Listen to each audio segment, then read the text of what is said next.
Man était devenu un tel berceau d'amour et de fraternité qu'on ne pouvait en trouver nulle part ailleurs dans l'histoire du vivant du prophète. Il y avait des divergences de vues parmi les enfants des compagnons concernant la question de la prédestination et du libre arbitre, et la situation avait atteint un tel niveau que des débats avaient lieu à ce sujet. Lorsque le saint prophète entendit cela, il sortit de sa maison et les en empêcha, mentionnés dans les livres de tradition.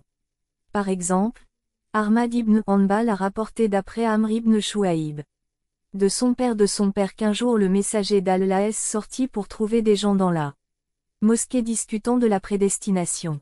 Le narrateur dit que lorsque le saint prophète les entendit, son visage devint rouge comme des graines de grenade, et il demanda ce qui n'allait pas avec elles et pourquoi elles étaient. Il a dit, « Les nations qui vous ont précédées ont également été détruites à cause de ceci. 1. Les fondements des croyances islamiques sont mentionnés dans le Coran et les traditions. Cependant, après le départ du messager d'Allah, certaines questions ont surgi dont les réponses n'étaient pas clairement présentes dans le Coran et les traditions. On a donc ressenti la nécessité d'une dérivation et d'une déduction. Le droit d''ijtihad dans la charia et les questions de croyance a été confié aux savants de la religion. Fuqaha, c'est la raison pour laquelle nous trouvons des divergences d'opinion parmi les compagnons, à propos de certaines questions de croyance religieuse. Il y a une grande différence entre les différends survenus durant la vie du prophète et ceux survenus après son départ. De son vivant, lorsqu'un différend survenait, il prononçait son verdict et réglait l'affaire. 2. Mais cela ne s'est pas poursuivi après son départ. Le souverain avait pour habitude de favoriser certains compagnons. Par conséquent, la différence ne s'est pas arrêtée parce que les points de vue de ses compagnons ne correspondaient pas à ceux de l'Église. Les opinions des autres compagnons. À titre d'exemple, on peut considérer les cas suivants. 1. La question de la succession du saint prophète et de l'imama. 3. 2. La question de tuer les apostats et ceux qui refusaient de payer la zakat. Ainsi, ces problèmes ont conduit à la création de diverses écoles de théologie et de croyances scolastiques, et les points de vue utilisés pour prouver les croyances qui ont été responsables de la création de ces différentes écoles sont les suivants. 1. Déduction basée uniquement sur les textes religieux. Ahmad ibn Hanbal était un imam de cette ligne de pensée. Et aujourd'hui cette approche est adoptée par les ahlul hadith qui considèrent que leur seule responsabilité est de préserver l'héritage des traditions. Ils ne se préoccupent pas de profondeur des significations des récits et si elles sont authentiques ou non. Dans le présent, ces personnes sont appelées salafis. Les hanbalites ont suivi cette méthode pour dériver la doctrine islamique. Loi pratique également. Selon leur point de vue, il n'était pas permis de contempler et de méditer sur les problèmes religieux et les remettre en question est une hérésie. Il est hérétique d'avoir des discussions sur ces questions. Ils considéraient que les discours sur les traditions étaient nécessaires pour eux-mêmes, mais en ce qui concerne les discussions à leur sujet, c'était absolument interdit. Considérer seulement leur méthode comme étant l'obéissance correcte, et tous les types de contemplation. Et ils pensaient être hérétiques. Tous leurs efforts visaient uniquement à recueillir et à compiler toutes les traditions qui ont été faites sur les questions de croyance, etc. Ils ont expliqué le sens de leurs paroles et compilé les chaînes des narrateurs des traditions. Tout ce qui allait au-delà n'était ni nécessaire ni autorisé. Ainsi, la même approche est adoptée dans les livres de Bukhari, Ahmad ibn Hanbal, Ibn Khuzaymah Bayhaqi et Ibn Qutayba. Le niveau de radicalisme de ces gens est évident à la façon dont ils ont. Il a interdit la scolastique et la pensée logique en matière de croyance. Ibn Qutayba a même rédigé un traité intitulé Interdiction de l'opinion dans la scolastique. L'imam Ahmad ibn Hanbal avait l'habitude de dire que celui qui pratique la scolastique ne peut jamais obtenir le salut et une telle personne est toujours hypocrite.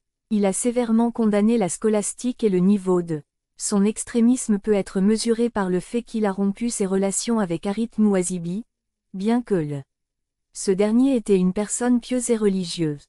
La raison de ce conflit était que Harith avait écrit un livre contre les hérétiques. Ahmad ibn Hanbal, alors, critiquant ce livre a dit « Il est regrettable que dans votre livre vous ayez d'abord décrit les hérétiques et que vous les ayez ensuite réfutés. Ce faisant, Vous avez donné aux gens la possibilité de lire les opinions des hérétiques et vous les avez incités à réfléchir sur eux, ce qui incite les gens à en discuter et à exprimer leur point de vue. L'imam Ahmad ibn Hanbal était tellement radical qu'il disait « Les théologiens scolastiques sont irréligieux ». Zafran dit que l'imam Shafi'i a rendu le verdict suivant. Les théologiens scolastiques devraient être fouettés, puis emmenés et exposés dans la rue. Tribut afin que les gens sachent que c'est le châtiment de ceux qui abandonnent le Coran et tradition et suivre la scolastique. Les salafistes ont suivi cette même idée dès leur création. Ils ont toujours affirmé que les compagnons étaient plus conscients des faits que d'autres personnes en ce qui concerne les questions religieuses, et qu'ils étaient également plus savants sur l'agencement des mots. Malgré cela, ils ont gardé le silence sur diverses questions parce qu'ils savaient que ces questions donneraient lieu à mots et le saint prophète avait également dit « Ceux qui discutent sont détruits, ceux qui discutent beaucoup sont détruits, ceux qui discutent beaucoup sont détruits. » 4. Les salafistes croient à la corporéité et à la comparaison par rapport à Allah. Selon eux, la prédestination signifie que l'homme n'a aucun libre arbitre et qu'il est absolument impuissant dans tous les domaines. 5. Ce groupe autorise l'imitation. Taqlid en matière de foi et considère la contemplation et la délibération comme des actes de foi, des règles considérées comme illégales. Le docteur Ahmad Mahmoud Sabihi écrit que l'imitation n'est ni possible en matière de foi, ni autorisée, alors qu'Ubaydullah ibn Hassan Amberi dans Ashouya et Talima, si c'est aussi Razi 7 dans Al-Masil s'y sont opposés, alors que la majorité des savants pensent que l'imitation est illégale en matière de foi. Dans Chart Tartib, Oustad Abou Ishaq écrit que les savants de la vérité sont unanimes sur le fait que l'imitation n'est pas. L'imam Al-Armin a écrit dans son livre As-Shamil qu'à l'exception des Hanbalites, personne ne croit à la légalité de l'imitation des principes de la foi. Mais l'imam Shawkafi, divergent d'avis de la majorité, a déclaré que l'apprentissage des principes de la croyance par le biais de preuves et d'arguments est si difficile que tout le monde n'est pas capable d'y recourir. Après cela, Shawkafi a réfuté les arguments des savants qui n'acceptent pas l'imitation en matière de foi. Nous sommes étonnés par cet essai de Shawkafi. Il dit que croire au fondement de la religion sur la logique et le raisonnement sont une injustice pour cette communauté. C'est une responsabilité qui dépasse leur capacité. Comme de nombreux compagnons n'ont pas atteint le niveau de déduction légale et ijtihad, ils ont adopté l'imitation. Taqlid en matière de croyance également. Pour la majorité des gens de la Ummah, il est interdit. Employer le raisonnement logique en matière de principe de croyance, et cela conduira à l'ignorance et à la déviation.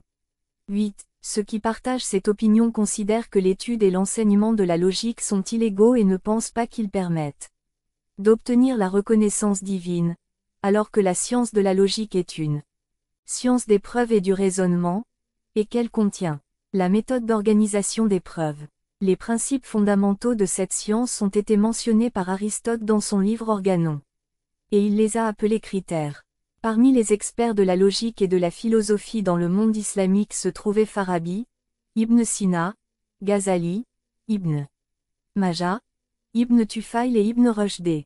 Pour réfuter la science de la logique, le groupe des adeptes de la tradition Al-Uladis a soutenu que si la science de la logique avait aidé ces logiciens et philosophes à parvenir à une conclusion correcte, il n'y aurait pas eu de différence entre eux. Comme il y avait de larges les différences dans leurs points de vue et leurs opinions ne peuvent être considérées comme un critère de vérité et de fausseté. Ce groupe avait une telle croyance au cours de sa création et il condamnait sévèrement la scolastique et la science de la logique. Cependant, plus tard, elle a été obligée de céder sa position dans une certaine mesure. Par exemple, lorsque nous examinons un disciple ultérieur de cette école, Ibn Taymiyyah, nous voyons qu'il est quelque peu enclin à la scolastique. Il ne considérait pas la scolastique comme absolument illégale. Il dit que la scolastique devient licite dans certaines situations. Et lui-même a pris l'aide de la scolastique pour réfuter les opinions des athées et des apostats. 9. Bien qu'Ibn Taymiyyah ait accepté la scolastique, il a continué à s'opposer à la science de la logique. Il a également écrit un livre intitulé Réfutation des logiciens. Les disciples d'Ibn Taymiyyah disent que le philosophe français Descartes, 15 961 650, au lieu d'accepter la logique d'Aristote, a formulé certains principes de reconnaissance du bien et du mal. Il avait affirmé que celui qui suivait ces principes serait à l'abri des erreurs contemplatives et atteindrait la certitude. Mais voyez-vous ce qui s'est passé? Tout comme la logique d'Aristote, les principes de Descartes ne pouvaient pas non plus empêcher de commettre des erreurs dans les déductions mentales, et même aujourd'hui l'homme a encore besoin de maturité de pensée comme il y a des centaines d'années. 10. De nombreux penseurs musulmans n'aimaient pas la méthode logique. Ainsi, l'imam al-Ghazali, dans Ta'afatul Falasafa, a réfuté les vues des philosophes par des arguments. Le principe de base du livre de Ghazali est que l'on ne peut pas. Il faut se fier entièrement à la raison, car tout comme la raison est constructive, elle peut aussi causer la destruction. L'imam Ghazali prouve qu'en matière de divinité et d'éthique, le plus que la raison puisse faire est de fournir une réponse, conjecture, mais elle ne peut pas créer de certitude. Ibn Rushd al-Andalusi, mort en 595, a écrit Ta'afatu Ta'afa en réfutation de Ghazali, dans lequel il réfutait les vues de Ghazali et a déclaré qu'il n'y a pas de contradiction entre un raisonnement correct et textes authentiques. Il a expliqué son argumentation plus en détail dans son livre, Faslul Makal Fima Benalokma. Laver la charia Minalit Sa'al. On peut appeler cela la force des circonstances ou une heureuse coïncidence que le point de vue présenté par Ibn Rushd soit le même que celui mentionné par Ibn Taymiyyah dans son livre Mawafia Sari al-Makul le Sa'i al-Manakul. Nous sommes surpris de voir comment Ibn Taymiyyah a adopté deux positions contradictoires. De toute façon, qu'il s'agisse des al-Uladis, des al-Sunna ou des Akbaris sont des chiites, ils suivent tous les sens apparents des traditions et s'efforcent autant que possible d'éviter les inférences et les analogies Ré et Kia. 12. De nos jours, l'idéologie salafiste et al-Uladis est très répandue en Arabie Saoudite. Naïd. Des groupes sont également présents au Pakistan, en Irak, en Syrie et en Égypte. 2. Déduction basée uniquement sur le raisonnement logique. La raison et la logique sont privilégiées. L'importance de cette école dans la foi Mu'tazili fut reconnue dans l'histoire. Comme le peuple du Ré, le peuple du monothéisme et de la justice divine. Les fondateurs de cette école de pensée furent Wazil ibn Atta 80. 131 et Amr ibn Ubayd Misri 81, 144 AH. Mansour Dawaniki était le calife régnant. Après Wazil et Amr, cette école a été dirigée par Ahmad ibn Abi Daoud, le vizir de Mamoun Rachid. Qadi Abdul Jabbar ibn Ahmad Hamadani, mort en 415 a également joué un rôle important dans la diffusion de cette idéologie. Nazam, Abu al-Indil, Alaf et Jaïs Jabayan occupaient également un poste spécial à Mu'tazila, secte. Parce que les Mu'tazilites accordaient la plus grande importance à la raison, ils s'appuyaient sur des arguments logiques, raisonnements pour l'interprétation et la compréhension de la réalité divine, des attributs d'Allah et de la charia.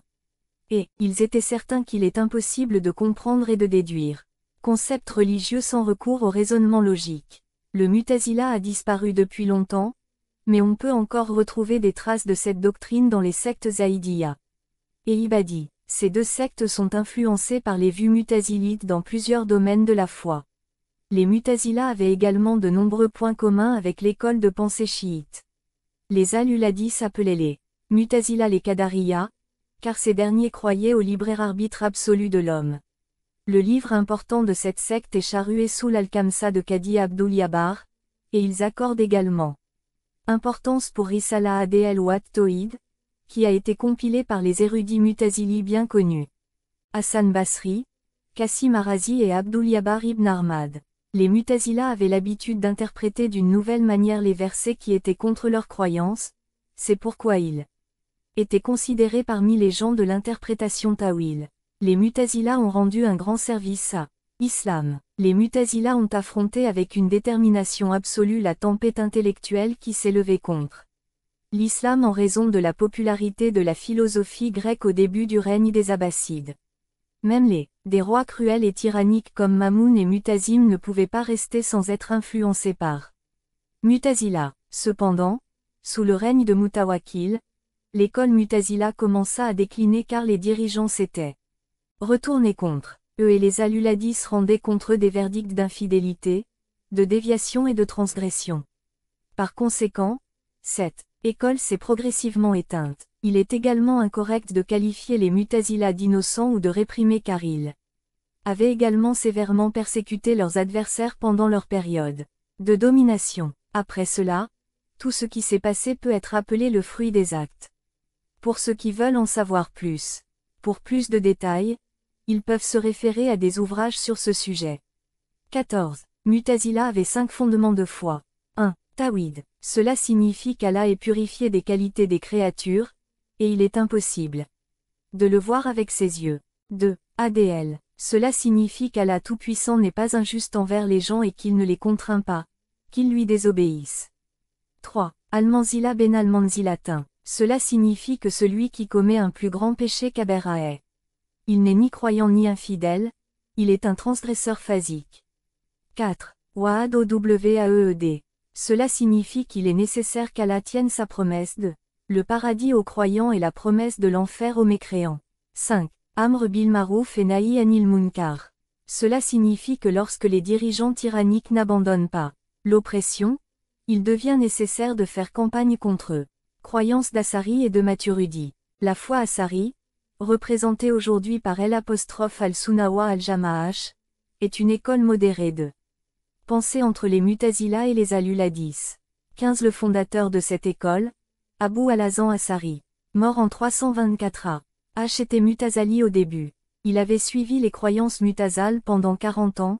L'an 300 a dans la mosquée Jam de Basra, il s'est repenti d'être un Mu'tazili et a adopté la foi de Sunna wa al-Jama'ah. Il a choisi une voie entre les gens du hadith et les Mu'tazila. Bien qu'il ait donné de la force aux gens du hadith, il a utilisé pour cela la méthode logique des Mu'tazila. À cause de ce style, les Mu'tazila se sont opposés à lui, tandis que les gens du hadith ne l'ont pas soutenu non plus. Ils ne sont pas prêts à lui pardonner même aujourd'hui.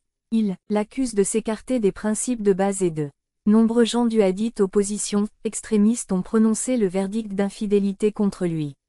À l'époque d'Ash'ari, Abu Mansur Maturidi Samarcandi mort en 333 agissait également dans ce sens.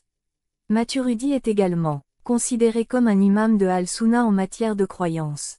Bien qu'Ash'ari et Maturidi et tous deux étaient des imams de Al-Sunna en matière de croyance, leur opinion n'est pas la même sur certains points.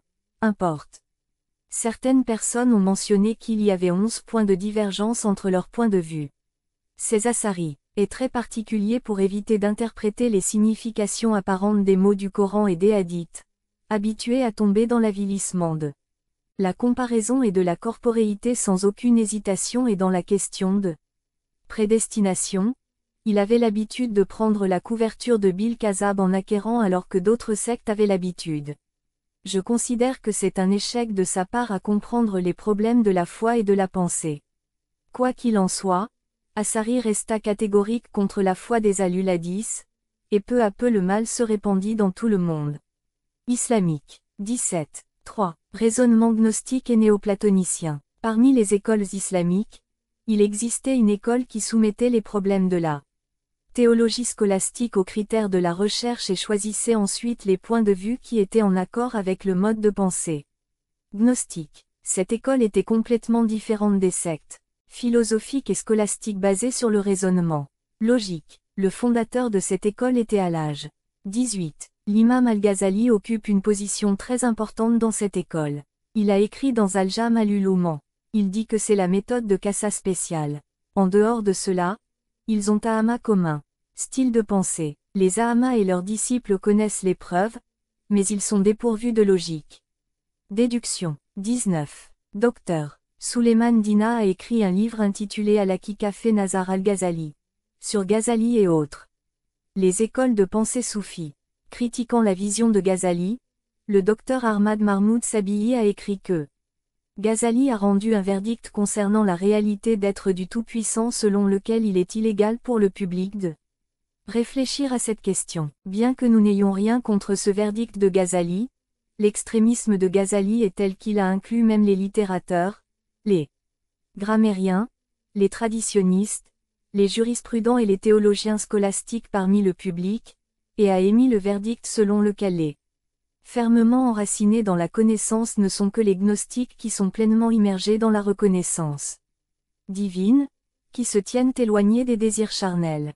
Cette déclaration de Ghazali est la preuve pour ceux qui prétendent que Ghazali avait une vision complètement différente de l'illumination et de la profusion, et en raison de cette opinion, Abu Hamid Ghazali est appelé Ujaul Islam. Le docteur Sabihi s'interroge ensuite sur la légitimité de tenir les juristes, les exégètes et les théologiens scolastiques à l'écart des rangs des personnes fermement enracinées dans la connaissance et de considérer que seuls les soufis font partie de ce rang.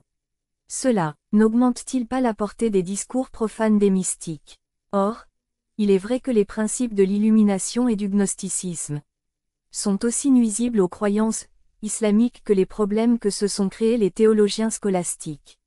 20. Malgré cela, l'école de pensée soufie a laissé un héritage considérable concernant les croyances islamiques. 21. 4. Déduction perceptive et expérimentale. C'était un type de pensée absolument nouveau en ce qui concerne.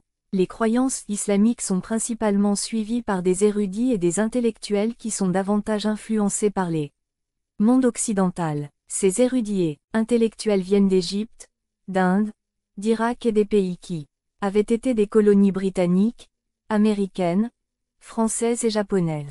Les personnes qui suivent ce style de pensée ont une opinion particulière concernant les moyens de reconnaissance humaine. Et ils s'appuient davantage sur des déductions perceptives et expérimentales. Selon eux, l'ancienne méthode de la pensée et la logique d'Aristote n'ont aucune importance. Ils ont essayé de soumettre la métaphysique et la reconnaissance divine selon un critère scientifique et expérimental. 22. Les savants de cette école interprètent le miracle divin en termes matériels et affirment que la prophétie n'est rien d'autre qu'une perfection humaine. Certains chercheurs ont compilé des livres entiers sur ce style de pensée.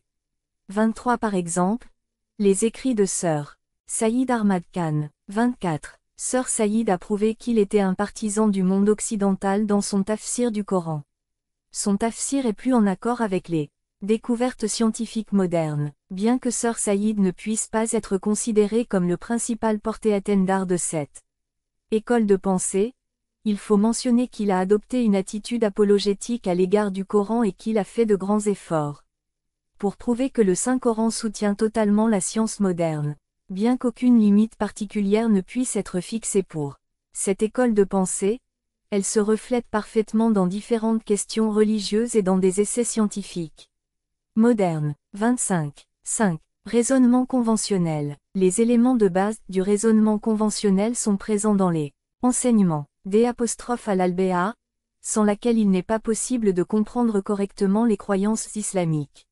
La méthode de raisonnement est basée sur le Coran et la Sunna, comme le dit le Saint-Coran. La nature créée par Allah dans laquelle il a créé les hommes, il n'y a pas de modification de la création d'Allah. C'est la bonne religion, mais la plupart des gens ne le savent pas. 30. Il est annoncé dans ce verset que la meilleure façon d'obtenir la compréhension des réalités divines Marifa 26 est de passer par la nature de l'homme, et la première condition pour la nature est qu'elle n'ait pas été altérée par un conditionnement social défavorable et une mauvaise éducation, et qu'elle ne soit pas contaminée par la soumission aux désirs égoïstes et aux débats et discussions inutiles. La majorité des gens ne peuvent pas comprendre ce fait car leur nature est devenue obscurcie par les préjugés et leur obstination est un obstacle à la compréhension des réalités. Les traditions ont également expliqué l'importance d'une nature parfaite. Le saint prophète S dit, l'enfant naît selon la nature humaine. Ses parents en font alors un juif, un chrétien ou un mage. 27. La méthode conventionnelle inclut toutes les méthodes, logiques, religieuses, intuitives, illuministes et scientifiques.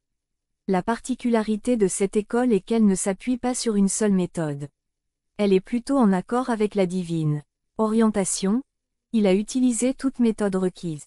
Le Tawfiq, bon sens de la guidance, vient d'Allah Tout-Puissant comme il le mentionne dans le Coran. Il pense que vous êtes tenu de vous convertir à l'islam. Dit, ne m'obligez pas par votre islam, mais c'est Allah qui vous oblige à vous guider vers la foi, si vous êtes véridique. 49. 17. Un autre verset dit, et si ce n'était pour la grâce d'Allah sur vous et sa miséricorde, aucun d'entre vous n'aurait jamais pu Été pur 24. 21. Une caractéristique particulière de cette école de pensée est que ses adeptes évitent les débats de théologie scolastique, les doutes et les incertitudes. Ils rapportent des traditions des imams de Al-Albéa dans lesquelles ils ont interdit les débats inutiles sur la religion, et ils savent que leurs adversaires, bien qu'ayant la même religion, ont des divergences sur des centaines de questions. 28. Dans les traditions de Al-Albéa, la nature est parfois appelée Tina essence et parfois Aquel. Et Madbou intellect agréable. Pour plus d'informations, veuillez étudier le recueil de traditions. 29. Méthode d'Al-Albéa pour comprendre les principes de foi. Dans les débats sur les questions liées à la foi, les sources revêtent une grande importance. Nous avons déjà indiqué que les sources des croyances islamiques sont le Coran et les traditions. La principale différence entre l'école d'Al-Albéa et d'autres écoles est que les premiers ne laissent en aucun cas de côté le Coran et tradition et résout tous les problèmes grâce au conseil du Coran et des traditions. Il n'est pas prêt à accorder la préférence à un quelconque désir ou préjugé personnel sur le Coran et tradition. En ce qui concerne la dérivation des lois pratiques, cette école considère également le Coran et les traditions être les sources fondamentales. C'est la raison pour laquelle elles sont. 1. La profondeur des vues de cette école de pensée peut être mesurée par le fait que les adeptes n'accordent jamais la priorité à la déduction personnelle et ijtihad sur les textes authentiques Nas. Et ils veillent à ce que le Nas soit sans contradiction, ou s'il est présent, il ne doit pas nier le sens du texte. D'autres sectes ne sont pas très particulières sur les textes. Il y a même des écoles qui semblent recourir à des raisonnements faibles essayant de se libérer de l'obligation de suivre des textes. Son éminence, Amir al-Mouminin a dit à Harit ibn Hout. En effet, vous n'avez pas encore. Si vous n'avez pas encore reconnu la vérité, comment pouvez-vous reconnaître les gens de la vérité? Et si vous n'avez pas encore reconnu le mensonge, comment pouvez-vous reconnaître les gens du mensonge? 32. Dans l'école d'Al-Albéa rien n'est prioritaire sur le Nas, sous réserve de condition que le Nas soit absolu et soit relaté par un grand nombre de narrateurs. Mutawatir, c'est l'exigence fondamentale des croyances islamiques car les conjectures et les possibilités ne peuvent pas établir les principes fondamentaux de la foi. Compte tenu du style des adeptes d'Al-Albéa, le groupe salafiste doit également réformer son attitude. Parce qu'il s'appuie sur des traditions faibles ou solitaires en ce qui concerne leurs croyances, et ils sont très fanatiques de leur école de pensée. Sur la base de récits peu convaincants, ils accusent certains musulmans d'être infidèles. Ils ne devraient pas seulement être attachés aux traditions, mais aussi distinguer les traditions en évaluant leur authenticité, leur généralité, particularité et ambiguïté. Ils devraient également rechercher les antécédents des narrateurs. 3. Les croyances islamiques peuvent être divisées en deux types, essentielles et académiques. Il y a ceux dont le rejet de l'un d'entre eux fait sortir de l'islam. Par exemple, la croyance au monothéisme tawhid, à la prophétie nubuwa et au jour du jugement Kiyamat. Ils sont appelés d'Ururiyatidin essentiels de la religion. Les croyances académiques signifient ceux pour lesquels il peut y avoir besoin de recherche et de preuves, et pour lesquels il existe. Les divergences d'opinion entre les chefs des différentes sectes sont telles que ceux qui nient les principes essentiels sont infidèles, alors que ceux qui nient les principes académiques de la foi ne le sont pas. 4. L'analogie et la discrétion personnelle ne sont pas autorisées en matière de croyance. 5. L'école d'Al-Albéa croit également que les exigences de l'intellect sont conformes. Textes authentiques, à condition que les deux soient considérés de manière objective, et qu'une simple possibilité ne doit pas être présentée comme une certitude. Une logique claire ne doit pas être remplacée par un texte faible, et des récits authentiques et largement liés ne doivent pas avoir le même poids qu'un rapport isolé. 6. Toutes ces déductions et inférences sont illégales et visent à propager des hérésies. 7. Sur la base de preuves absolues, l'école d'Al-Albéa considère tous les prophètes et les 12 imams sont infaillibles, et lorsque quelque chose est prouvé comme venant d'eux, il est obligatoire d'y croire. Un jurisconsulte mujtahid peut prendre une décision correcte sur la jurisprudence. Mais il lui est également possible de se tromper, même s'il se trompe en le faisant alors qu'il est en train de le faire. Il a rempli toutes les conditions requises pour la recherche en jurisprudence, il est excusé.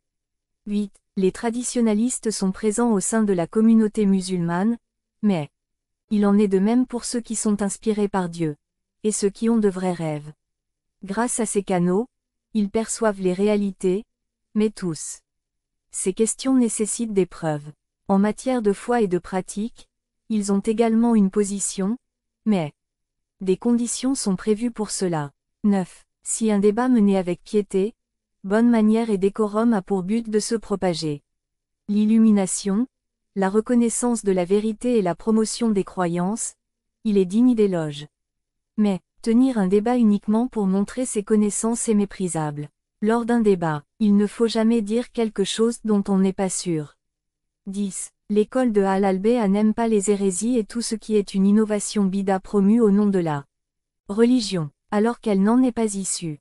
Certains considèrent, certaines choses doivent être bida et d'autres doivent être recommandées sunna, mais quand si l'affaire est examinée, elle ne s'avère pas être une bida ou une sunna. Par conséquent, il est nécessaire d'enquêter d'abord sur l'affaire, et ce n'est qu'ensuite qu'il faut émettre une fatwa. 31. La plus grande prudence et la plus grande réflexion sont requises avant d'appeler quelqu'un un kafir mécréant.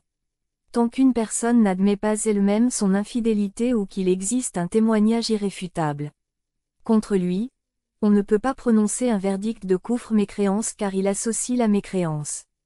Takfir avec quelqu'un l'expose à une sanction, et pour la sanction religieuse, il est nécessaire que l'affaire soit au-delà de tout doute. C'est un péché très grave d'appeler quelqu'un un infidèle. Cependant, si quelqu'un devient vraiment infidèle, il n'y a aucun problème à l'appeler ainsi. Tel. 32. D'où, en cas de divergence, il est obligatoire de se référer au Saint-Coran, à la Sunna et à l'Itra. Progéniture du prophète. Le Saint-Coran dit, et s'il en avait référé aux messagers et à ceux d'entre eux qui détiennent l'autorité, ceux d'entre eux qui peuvent en rechercher la connaissance l'auraient su. Et n'eût été la grâce d'Allah sur vous et sa miséricorde, vous auriez certes suivi le diable, sauf quelques sons. 4. 83. Trait. Concernant les qualités divines, l'école D' Al-Albéa croit que les qualités divines sont l'être même du Tout-Puissant. Il est vivant lui-même et non à cause de la vie. Il est lui-même puissant et omniscient. Allah Tout-Puissant n'est pas imprégné de les qualités que la personne qui fait la comparaison le fait paraître. La pire opinion qu'Abou Hachim Jabé a présentée concernant les qualités divines, pour lesquelles il a laissé là de L'(Islam, de telles vues sont réfutées par l'école D' Al-Albéa, qualité du Tout-Puissant Allah, la somme composite de la croyance imamiyya et Mu'tazila est le même, bien que les Mu'tazila diffèrent sur certains d'entre eux comme nous l'avons indiqué ci-dessus. Discussion. En dehors de l'imamiyya et de la Mu'tazila, les Zaïdiyya, la plupart des Murji'a et les Alu'el hadiths suivent soit les Alul Asba'at, affirmatif des Al-Tatel, niant toute qualité. 33. 14. L'école D' Al-Albéa considère que quelque chose est bon ou mauvais sur la base de raison, et cette école croit que l'intellect sent immédiatement la vertu ou le défaut de certaines choses. Opinion concernant la croyance en l'unicité de Dieu Tawhid. En matière de Tawhid, l'école D' Al-Albéa croit en la tanziya absolue, absolution de la similitude parce qu'Allah Tout-Puissant dit, rien ne lui est semblable, et c'est lui qui entend, qui voit. 42. En plus de cela, l'école D' Al-Albéa croit qu'il est impossible de voir Allah avec le yeux physique parce que le Tout-Puissant Allah dit, la vision ne le comprend pas, et il comprend toute la vision. 6. 103. Il n'est pas correct d'associer Allah Tout-Puissant aux qualités des créatures car le divin. La déclaration est, gloire à lui, il est au-dessus de ce qu'il lui attribue. 6. 100. Et, gloire au Seigneur des cieux et de la terre, le Seigneur de la puissance, d'après ce qu'ils décrivent. 43. 82. Opinion sur la justice divine ADL. L'école D' Al-Albéa considère qu'Allah Tout-Puissant est juste et il nie qu'il puisse jamais soyez injuste. Allah, le puissant et le très haut, dit, certes, Allah ne fait pas injustice au poids d'un atome. 4. 40. Et, certes, Allah ne fait pas d'injustice aux hommes, mais les hommes sont injustes envers eux-mêmes. 10.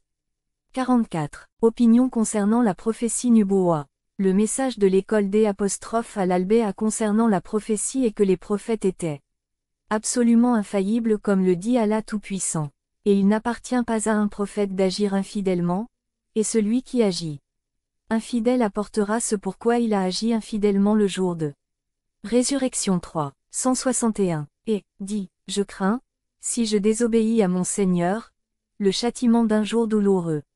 6. Qu'un, l'école D' à l'Albéa considère également que les prophètes sont infaillibles dans la reconnaissance de la révélation divine. Allah Tout-Puissant dit, et s'il avait inventé contre nous certaines paroles 69. 44. Nous l'aurions certainement saisi par la main droite 69. 45. Alors nous lui aurions certainement coupé la horte 69. 46. Cette école considère également que les anges sont infaillibles. Ils ne désobéissent pas à Allah dans ce qu'il leur commande, et font ce qu'on leur commande. 66. 6. Opinion concernant la croyance en l'imama succession du prophète. Selon l'opinion D' à l'Albéa, l'imama est une fonction divine et un être faillible ne peut pas être imam. La condition d'infaillibilité est nécessaire pour le plus grand imama, et le plus grand imama dénote la succession du saint prophète est dans toutes les affaires matérielles et spirituelles mondaines et celles de l'humanité. Après, ce point de vue chiite est basé sur le verset suivant. Et lorsque son Seigneur éprouva Ibrahim par certaines paroles, il les accomplit. Il dit, certes, je ferai, tu es un imam des hommes. Ibrahim dit, et parmi ma descendance, mon engagement ne s'étend pas aux injustes, dit-il. 2. 124. En d'autres termes, sur la base d'un texte confirmé, nous sommes arrivés à la conclusion que les rêves des les prophètes et les imams sont également vrais, et Allah Tout-Puissant les a protégés de l'erreur de rêve aussi. 34. La valeur du raisonnement logique à l'école D' à l'Albéa. Entre les positions extrêmes adoptées par les Mutazila et les Acéra, l'école D' à l'Albéa accorde une place particulière à l'intellect, comme l'écrit Cheikh Mufidar.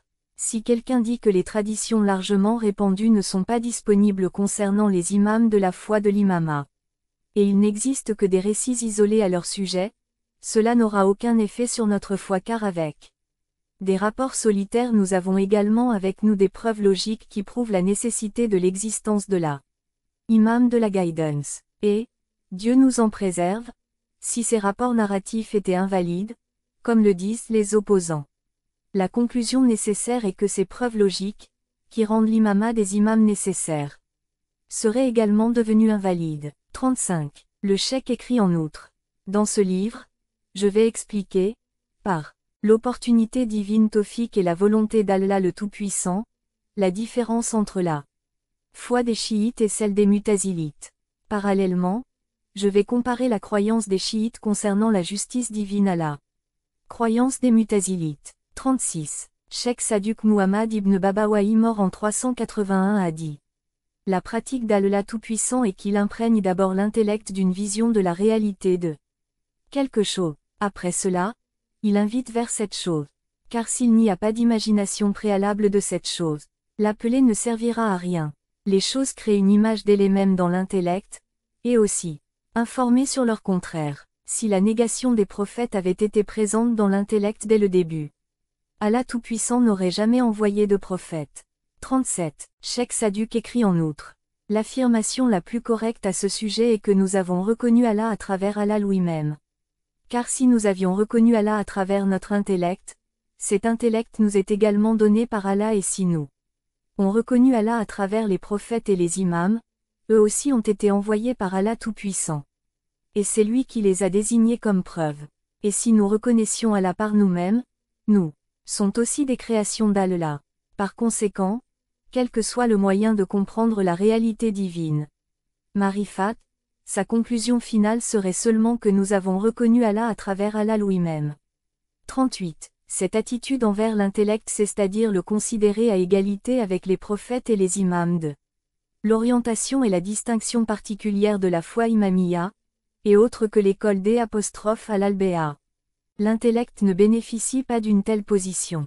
Concernant l'imam Jafar as-Sadiqa, il existe une tradition selon laquelle, si Allah n'avait pas été là, nous n'aurions pas été reconnus et si nous n'avions pas été là, Allah n'aurait pas été reconnu. 39. Dans l'explication de cette tradition, Cheikh Saduk écrit que cela signifie que si les preuves divines Uja n'avaient pas été là, Allah n'aurait pas été complètement reconnu et si Allah n'avait pas été là, personne n'aurait reconnu les preuves. 40. Point de vue d'Al-Albéa sur les débats scolaires. Il existe deux types d'opinions concernant ce débat. Selon Al-Uladis, avoir une. La discussion sur des questions liées à la théologie scolastique est absolument illégale et interdite, tandis que là, les Mu'tazilah se sont uniquement appuyés sur des discussions de théologie scolastique. Ces deux points de vue sont extrêmes. La vision de l'école d'Al-Albéa se situe entre les deux extrêmes et elle a une opinion modérée. Concernant les débats, l'école d'Al-Albéa, à la lumière du Saint-Coran, dit que les débats sont de deux types. Les bons débats et les mauvais ou indésirables. Appelez au chemin de votre Seigneur avec sagesse et bonne exhortation et discutez avec lui, de la meilleure façon. Certes, ton Seigneur connaît mieux ceux qui s'égarent de son chemin, et il connaît mieux ceux qui suivent le droit chemin. C'est 125. Interprétant les vues de l'école d'Al-Albéa concernant les débats, Cheikh Mufid écrit. La congrégation des véridiques a ordonné à un groupe parmi ses fidèles de ne pas débattre avec les opposants et a ordonné à un autre groupe de débattre avec les opposants et de les appeler à la vérité. Tenant compte des conditions des deux groupes, les imams ont donné des ordres différents à chacun d'eux. Ils ont ordonné seulement au groupe qui est capable de prouver la vérité et de falsifier mensonge pour avoir des débats. 41. Dans cette déclaration de Cheikh Mufid, la congrégation des véridiques désigne les imams infaillibles de la progéniture purifiée du prophète dont l'infaillibilité est annoncée par Allah Tout-Puissant et dont Allah a préservé de toute impureté, comme il le dit. Allah ne désire qu'éloigner de vous la souillure, aux gens de la maison. Je te purifie en te purifiant à fond. 33. 33. Cette congrégation des véridiques comprend ces personnalités infaillibles à propos desquelles Allah Tout-Puissant a dit, ô vous qui croyez, craignez Allah et soyez avec les véridiques. 9. 119. La congrégation des véridiques comprend les imams de la guidance dont l'imama est mentionné dans les hadiths du saint prophète et chaque imam a émis une déclaration concernant l'imam suivant jusqu'à ce que leur nombre soit complet. Les annonces concernant les imams de la guidance sont présentes dans les hadiths sous diverses formulations, et leur nombre est également mentionné dans les hadiths du prophète. Et un texte clair nassait, également présent sur le premier de ces imams. Ceux qui souhaitent étudier ce sujet en détail peuvent se référer aux livres respectifs. 42. La nécessité de la contemplation pour comprendre. Réalité divine Marifat. Dans l'école d'Al-Albéa, l'intellect actuel et la charia ne sont pas considérés comme des adversaires l'un de l'autre. Ils sont considérés comme des alliés. Cheikh Saduk a écrit que le prophète Ibrahim a d'abord regardé à Vénus, puis à la lune, puis au soleil, et quand il les trouva tous transitoires, il dit : ô mon peuple, je suis parfaitement conscient de ce que vous assignez à Allah. 6. 78. Son éminence le prophète Ibrahim avait été guidé par Allah Tout-Puissant. Malgré cela, il ne pouvait pas prouver l'unicité d'Allah sans argument donné par Dieu.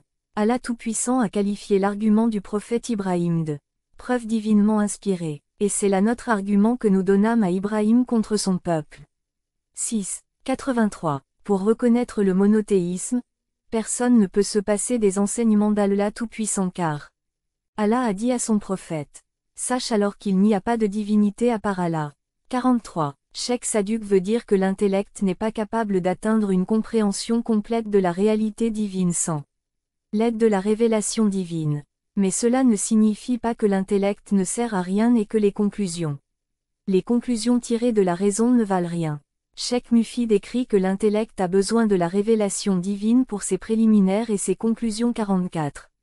En même temps, il met également l'accent sur l'utilisation de l'intellect dans la compréhension des principes de la foi et dit que l'interdiction de parler d'Allah signifie qu'il ne doit pas être comparé à L'. Créature et que les ordres des créatures ne devraient pas lui être appliqués. 45. Cheikh Mufid avait pour habitude de ridiculiser ses adversaires pour ne pas avoir utilisé leur intellect et les avait qualifiés de faibles opinions. Il a écrit « Abandonner la réflexion et la contemplation et adopter une suite aveugle en effet. Mérite la condamnation. » 46. La position de l'émulation dans l'école d'Al-Albéa est le caractère de l'homme. Comme nous l'avons déjà dit, bien que l'intellect joue un rôle important dans la compréhension de la religion.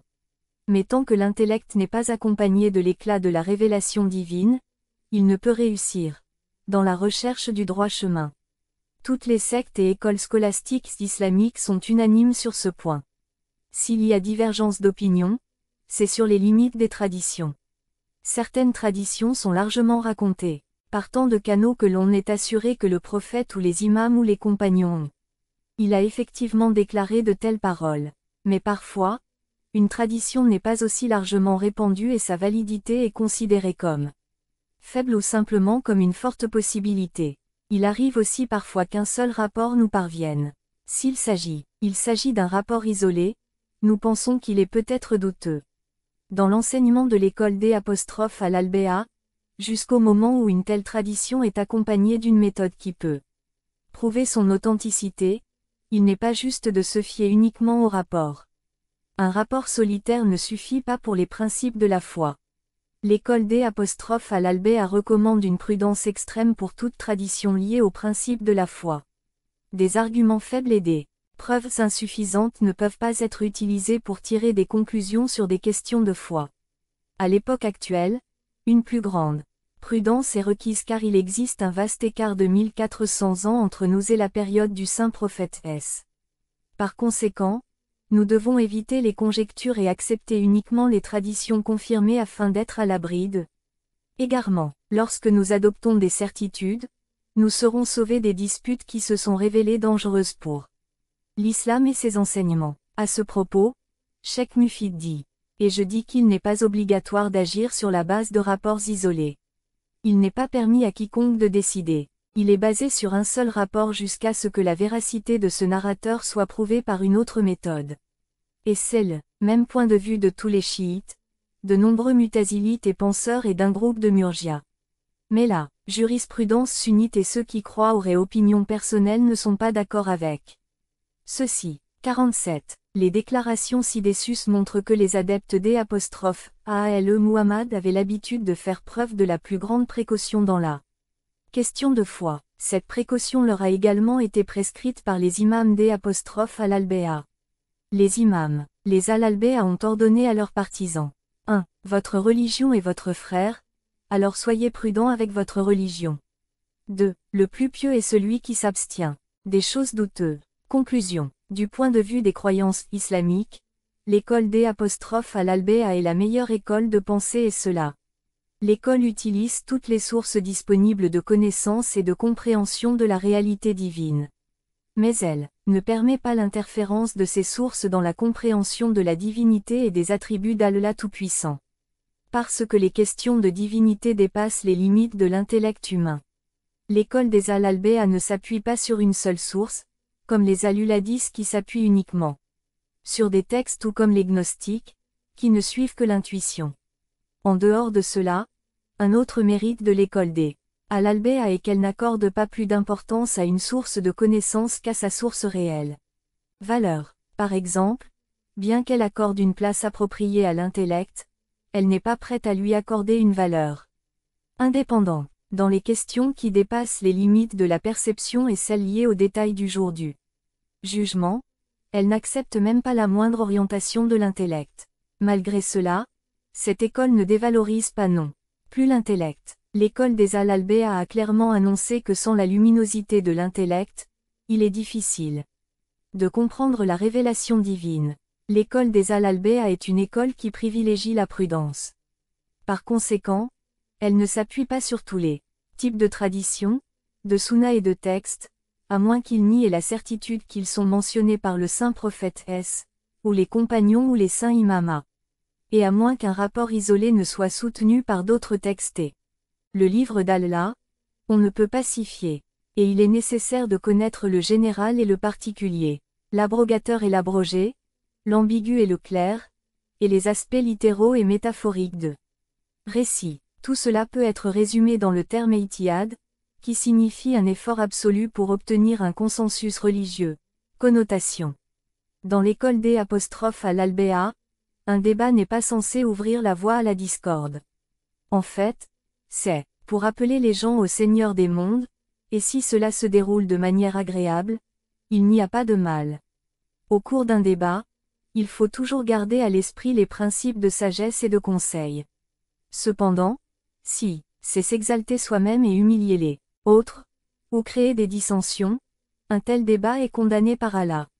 Nous concluons notre discussion avec le verset suivant du Coran et la déclaration du Tout-Puissant. Allah, et quant à ceux qui croient et font de bonnes œuvres, nous n'imposons à aucune âme que ce qu'elle peut. Ceux-là seront les habitants du paradis où ils demeureront éternellement. 7. 42. Et nous enlèverons toute trace de ressentiment dans leur poitrine, et les ruisseaux couleront sous eux. Et ils diront, louange à Allah qui nous a guidés vers cela. Et nous n'aurions pas trouvé le chemin si Allah ne nous n'avait pas guidés. Certes, les messagers de notre Seigneur sont venus avec la vérité. Et on leur criera, voici le paradis dont vous êtes les héritiers pour ce que vous faisiez. 7. 43. 1. Musnad Ahmad ibn Hanbal, volume 3, p. 128. 2. Sira ibn Hisham, vol. I. p. 341 342, Majmoua Ouloazek Assiyassa, Dr. Muhammad Hamidullah, vol. Moi, p. 7. 3. Makalat ul Islamiyin wa Iktilaf ul Muslimin, Asari, vol. Moi, p. 3439, Alpha SL Fil Milal wa Ala wa Eniyal. Ibn Hazm, volume 2, p. 111, Fajrul Islam, Ahmad Amin Misri. 4. Atoïd al-Kahali Sawil Islam wa al-Aql, Dr. Abdulalim Mahmoud, p. 420. 5. Risala Akida ul-Salawa Asha'abu al-Hadis fi Razayul Munera, Sabuni Abu Uthman Ismail. 6. Fray al-Akaham Uzuli al-Akaham, Hamadi, volume 4, page 300. 7. Irshad ul-Faoul, Shawkani, p. 366 367. 8. Al-Irshad ila Kawati ul-Adiya, Imam Jouaini, p. 25. Al-Jam ul-Awam en ILM al-Kalam, Imam Ghazali, p. 6667 et ILM al-Kalam, Dr. Ahmad Mahmoud Sabihi, vol. L. 9. Majma al-Fatwa, Ibn Taymiyyah, volume 3, p. 306 307. 10. Atoïd al-Kaalis, Dr. Abdulalim Mahmoud, p. 520. 11. Alawayul Makaalat, Sheikh Mufid. 12. Sonul Mantik wa al-Kalam en Ilmi al-Mantik wa al-Kalam, Suyuti, p. 252. Irshad ul-Faoul. Shawkani, p. 202. Minaj ul-Ba'a inda Mufakiri ul-Islam. Ali Sahami al-Nishar, p. 194. Al-Fikrus Salafi inda al-Thna Asaria, Ali Hussein. Al-Jabiri, p. 154, 204, 439. Trait. Tariq al-Jamiyya wa al-Mutazaliya, Al-Kasmi, p. 56. 14. Al-Mutazila, Zodi Hassan Jaroula, 2e édition, Beyrouth, Dahar ul-Aliyya l'Anacher Wat Tozeh, 1974. 15. Les Al-Hadis sont aussi appelés Salafis. Parmi les premiers, ils suivent Muhammad ibn Abdul Wahhab Najdi et parmi les ces derniers suivent les croyances et les vues d'Abdulaziz ibn Abdullah ibn Bahar. C'est Tariq ul-Mazahib ul-Islamiyya, Muhammad Abu Zahra, QISM ul-Ashera wa al-Maturud an YYK, al-Milal et Niyal. Ayatullah, Jafar Sebani, p. Trait, Al-Farq ul-Islamiyya fiche Shumali l'Afriqi, p. 118, ILM al-Kalam, Ahmad Mahmoud. Parole, vol. 17. Tabakatouche Shafiya, Sabaki, volume 3, page 391. Miratuli Inan, Yafaï, volume 3, p. 343. Al-Bidaya wa Nihaya, Ibn Kathir, volume 14, page 67. 18. Il s'agit du soufi Mansour al-Hajj. En réalité, Mansour était le nom de son père, tandis que son nom était Hussein. En 309, il fut exécuté pour avoir prononcé les mots « Je suis Dieu ». Son cadavre fut ensuite brûlé et les cendres jetées dans le Tigre. 19. Al-Jamulawam en ilm al-Kalam, Imam Ghazali, p. 66. 20. LLM al-Kalanem, Dr.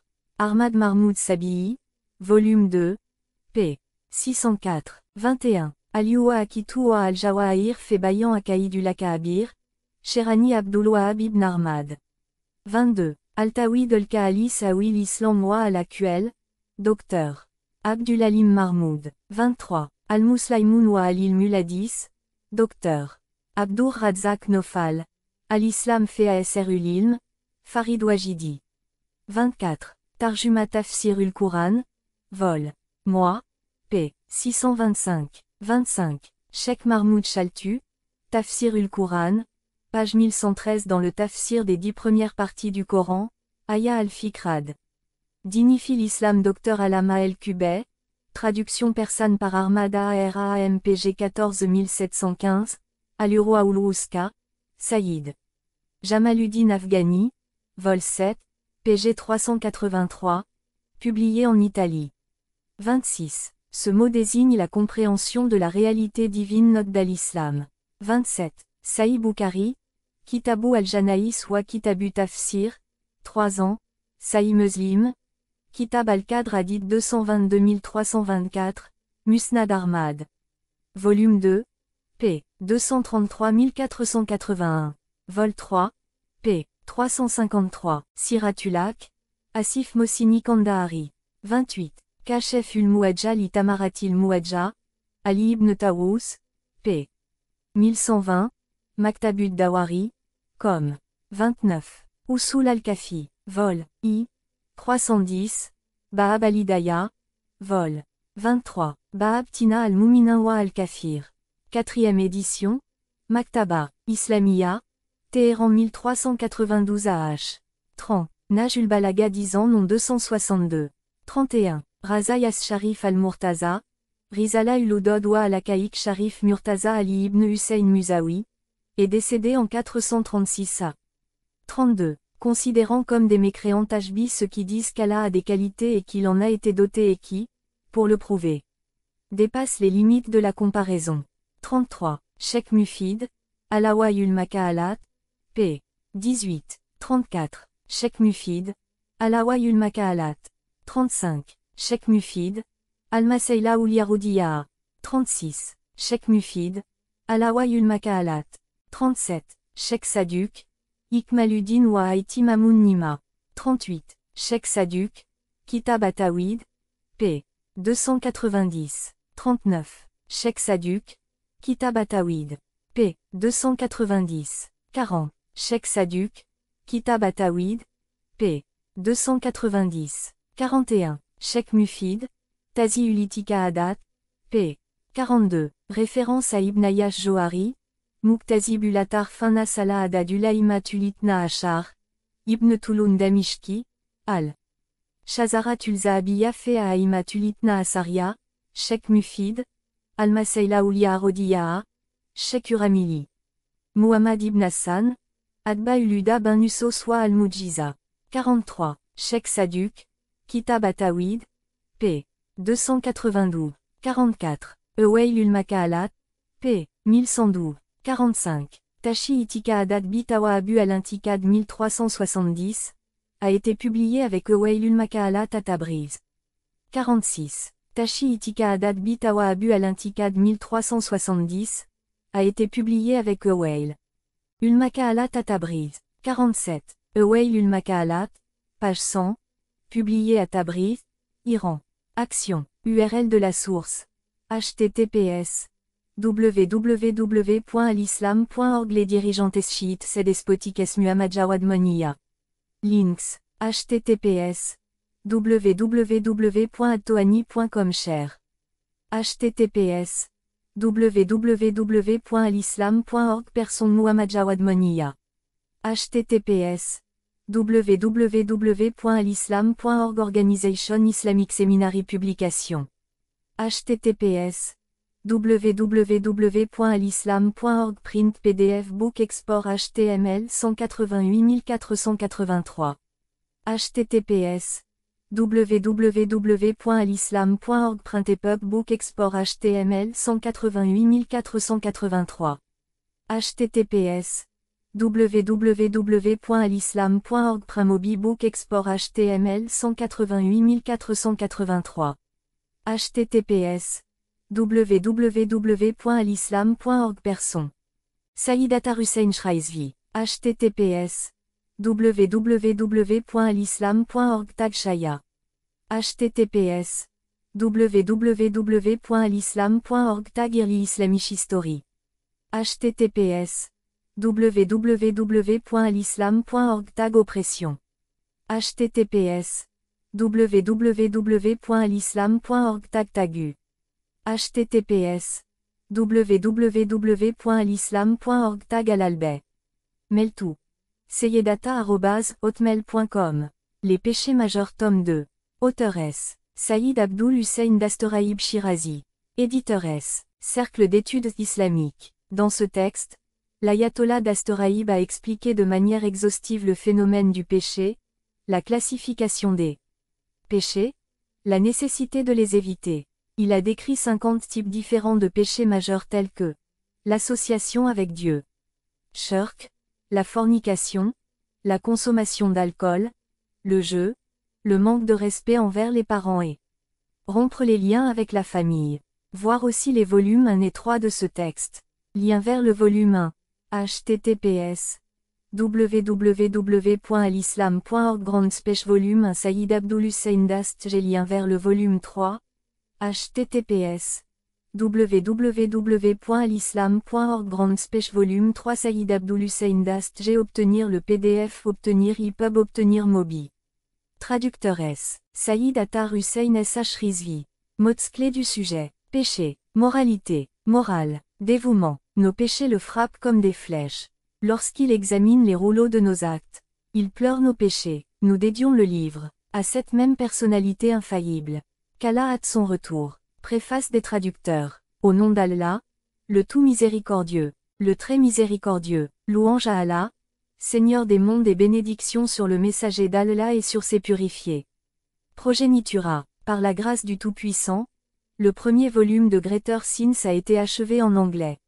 L'importance de la science morale et de l'éthique est évidente dans les paroles du messager d'Allah lorsqu'il a décrit le but de sa venue. J'ai été envoyé pour parfaire les mœurs. L'érudit alim, Ayatullah Dastoraïb était l'un des plus grands muallim ulaklak professeurs de sciences morales. Certains de ses livres importants sont Guna'an Kabira, Kalb Salim, Ma'ad, Barzak etc. Les livres couvrent diverses questions morales et éthiques. Le livre Guna'an Kabira traite des péchés majeurs. L'ayatollah Dastoraïb a expliqué de manière exhaustive les phénomènes du péché, la classification des péchés et la nécessité de les éviter. Il a également décrit 50 types différents de péchés majeurs. Bien que la traduction anglaise soit basée sur l'édition ourdou, je me suis appuyé sur le texte arabe original. Tout en traduisant les traditions et les versets coraniques. Les équivalents anglais de la terminologie islamique ne transmettant pas le sens exact, j'ai utilisé les termes arabes. Cependant, ceux qui ne sont pas familiers avec les mots arabes peuvent se référer au glossaire des termes islamiques. Salutations. Saïd Attar Hussein Shraizvi. Une courte biographie de l'ayatollah Dastagaïb. Shirazi. Le martyr Ayatullah Abul Hussein Dastoraïb Shirazi était un noble issu d'une famille très religieuse, connu pour son héritage intellectuel. Remontant à 800 ans,